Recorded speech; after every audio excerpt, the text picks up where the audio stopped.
Hello friends, এটা আমার second mini blog. অনেক দিন ধরেই মনটা খাই খাই করছিল, আর বাঙালি মানেই তো খাওয়া। তাই আমরা চলে গেছিলাম বং পিৎজাতে। কিন্তু একটা কথা বলি, এই রেস্টুরেন্টটির নামটা চেঞ্জ হয়েছে।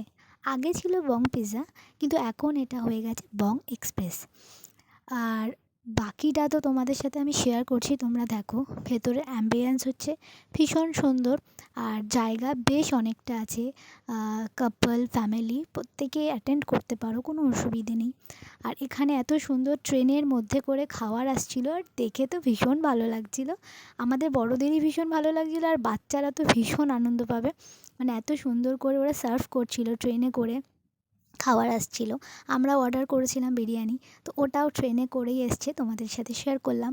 আর ভেতরের অ্যাম্বিয়েন্স নিয়ে তো কিছু বলার নেই, তোমরা দেখতে পাচ্ছ। আর যারা গেছো তারা জানো খুব সুন্দর। আর একটা কথা না বললেই না, staff behaviour is too good. ভীষণ পছন্দ হয়েছে আমাদের ওনাদের ব্যবহার ভীষণ ভীষণ ভালো। তাই যারা আপনারা এখনও যাননি তারা প্লিজ ভিজিট করুন, আপনারা যান, খুব খুব ভালো লাগবে। আর এটার অ্যাড্রেসটা আমি বলে দিই, অ্যাড্রেসটা হচ্ছে কালীঘাট লেক মার্কেটের ঠিক পাশে। আশা করছি অনেকে গেছে, যারা গেছে তারা জানে, যারা যায়নি তারা ভিজিট করুন। কিছু মেনু কার্ড তোমাদের সাথে শেয়ার করলাম, তোমরা দেখে নাও। খুব ভালো একটা রেস্টুরেন্ট, রিজনেবলের মধ্যে, কাছাকাছির মধ্যে, খুব ভালো। সময় কাটানোর জন্য তো ভীষণ ভীষণ ভীষণই ভালো। খুব ভালো থাকবেন।